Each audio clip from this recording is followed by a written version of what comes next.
Hello welcome you all. आज है 28 अप्रैल और आप सभी के लाए हैं फिर से एक इंपॉर्टेंट वीडियो। तो दोस्तों आज हम बात करने वाले हैं टाटा मोटर्स के बारे में।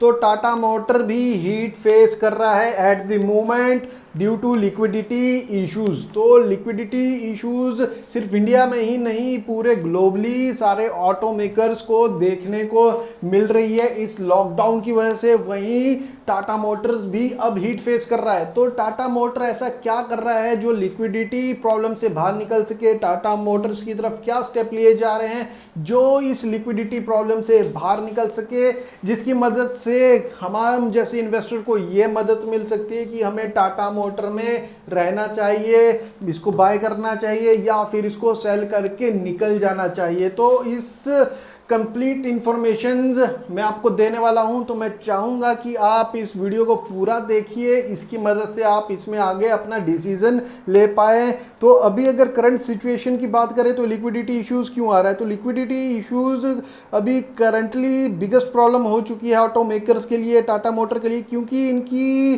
लाइबिलिटीज है कुछ जो जैसे कि फिक्स्ड अमाउंट इनको हमेशा देना ही पड़ता है। जो एम्प्लॉयज़ के सैलरीज है, वेजेस है, डेबिट ऑब्लिगेशंस है, मतलब कि कोई लोन्स लिए हुए हैं उस पर फिक्स्ड अमाउंट इनको वापस देना पड़ता है। और एसेट मेंटेन करने के लिए, मैन्युफैक्चरिंग इक्विपमेंट्स के लिए इनके जो लगातार खर्चे होते जा रहे हैं, इस वजह से लिक्विडिटी इश्यूज आ रहे हैं। और इनके जो डीलर्स है और सप्लाईज करनी है इनको ड्यूरिंग दिस लॉक पीरियड, इसकी वजह से ये प्रॉब्लम और ज़्यादा बढ़ती हुई दिख रही है। तो वहीं अगर बात करें तो टाटा मोटर क्या स्टेप ले रहा है? तो टाटा मोटर ने NCDS के थ्रू लगभग 1,000 रुपये इकट्ठा कर रहा है। ये जो कर रहा है ऑटो मेकर, डेबिट रूट पकड़ा है इसने to raise the liquidity when revenue इनके फ्रोजन हुए हैं ड्यूरिंग दिस मूवमेंट रिस्ट्रिक्शंस। तो इन्होंने क्या स्टेप की लिया है? NCDS के थ्रू फंडिंग रेज किया लगभग 1,000 करोड़।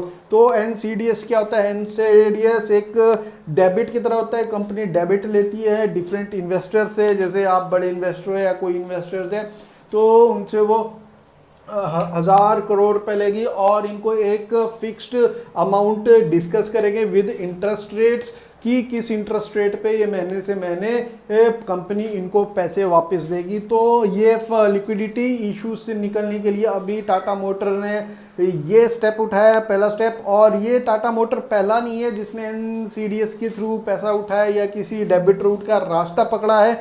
बाकी अगर हम बात करें मेजर स्वामी वालों ने भी ये स्टेप पहले उठा चुके हैं, अब टाटा मोटर्स भी ये स्टेप उठा रहा है। वहीं अगर बात करें कि अभी ये कितना इंटरेस्ट रेट होगा, क्या फिक्स्ड अमाउंट होगा, ये लगभग हमारे को 5 मई तक कंप्लीट इंफॉर्मेशन मिलेगी। अभी BSE में लगभग यही एक्सचेंजेस में यही इंफॉर्मेशन अभी टाटा मोटर्स के द्वारा दी गई है। वहीं बात करें तो जो कंपनी के बोर्ड ऑफ डायरेक्टर है उन्होंने ये हैड अप्रूवल है रेजोल्यूशन रिगार्डिंग फंड रेजिंग पहले ही कर चुके थे लगभग मार्च 27 को। और इन्होंने जो अप्रूवल था of having of passenger vehicle division into सब कैटेगरी। तो ये जो इनकी पैसेंजर व्हीकल की डिवीजन है इसको भी ये थोड़ा अलग करते हुए नज़र आ रहे हैं।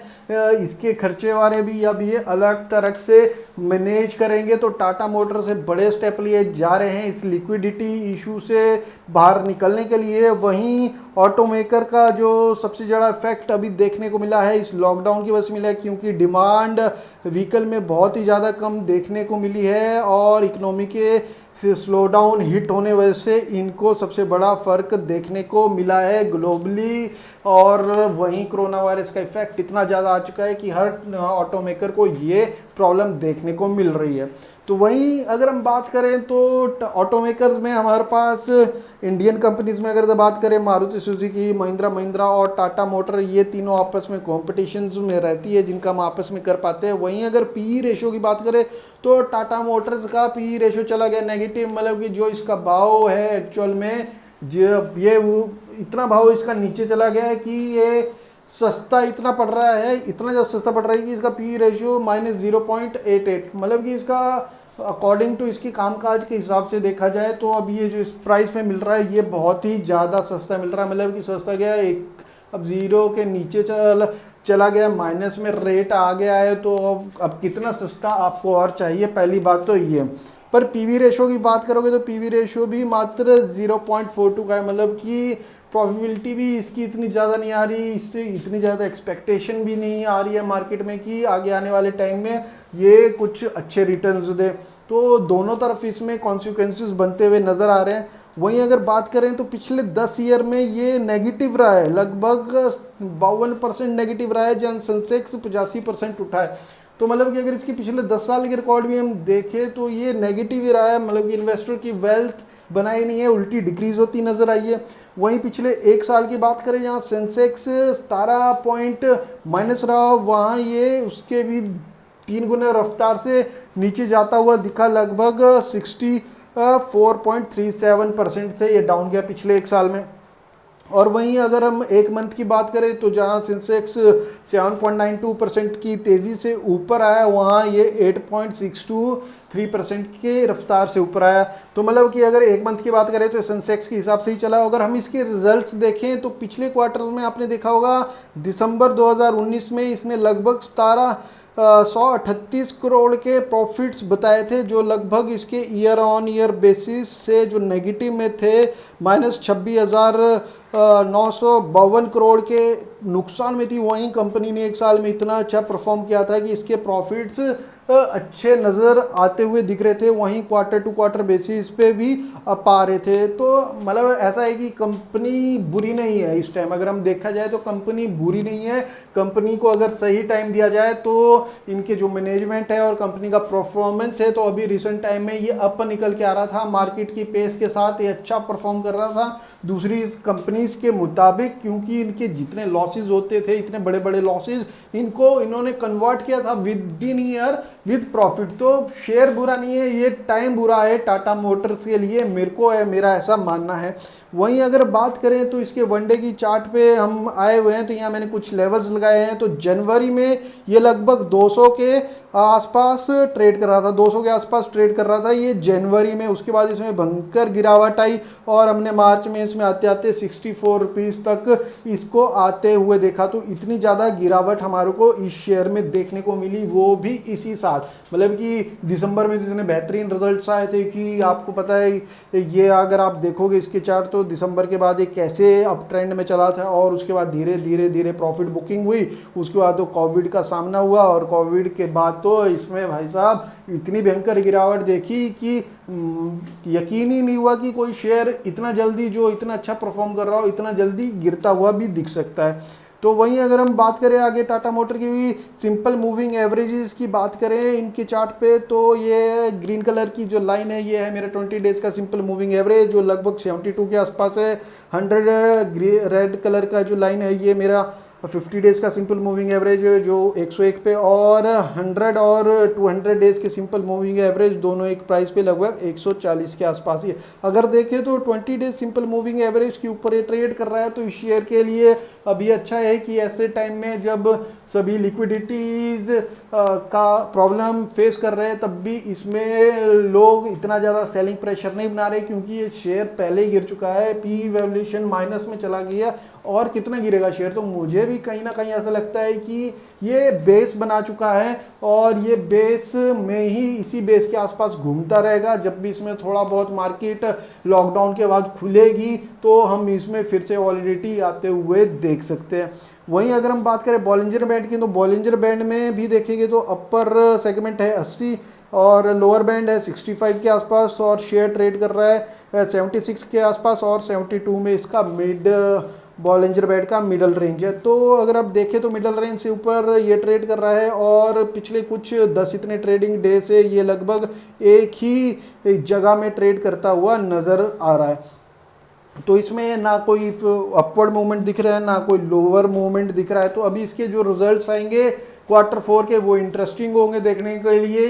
हमें पता है थोड़े बहुत इसके मतलब कि लॉसेस में नहीं रहने चाहिए, अगर ये थोड़ी भी प्रॉफिटेबिलिटी में इसके रिजल्ट्स रहते तो ये अच्छी बात रहेगी टाटा मोटर्स के लिए।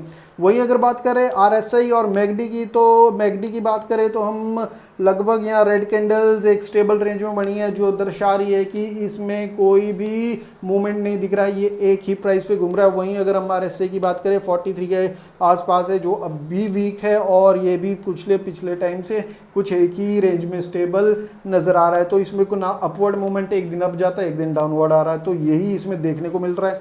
और वहीं अगर आज की बात करें तो आज इसमें हमारे को काफ़ी उछाल देखने को मिला कि इसके पावट पे देखें तो इसने अपने रेजिस्टेंस 1, रेजिस्टेंस 2, रेजिस्टेंस 3 तीनों को तोड़ते देखा। इतना अच्छा मूवमेंट देखने को मिला, लगभग 78.20 पैसा ये हाई बनाते हुए हमारे को शेयर में दिखा। तो ये NCDS के थ्रू जो इसने 1000 करोड़ की जो फंडिंग रेज की है, ये मार्केट ने इसमें पॉजिटिव लिया है कि टाटा जो भी ऑटोमेकर्स है इस टाइम अगर कहीं से पैसे अरेंज कर पा रहे हैं to face the liquidity crunch, तो मार्केट इसको पॉजिटिव नज़र से ले रही है। इसी वजह से आज इसमें हमारे को थोड़ा चढ़त भी दिखी। और वहीं अगर हम बात करें आज की इसके पूरे दिन की, तो जितने इसमें ट्रेड हुए लगभग 3,08,30,693 शेयर्स की टोटल ट्रेडेड क्वांटिटीज़ हुई। वहीं डिलीवर 65,13,067 शेयर्स डिलीवर हुए। परसेंटेज रहा है 21.13%। तो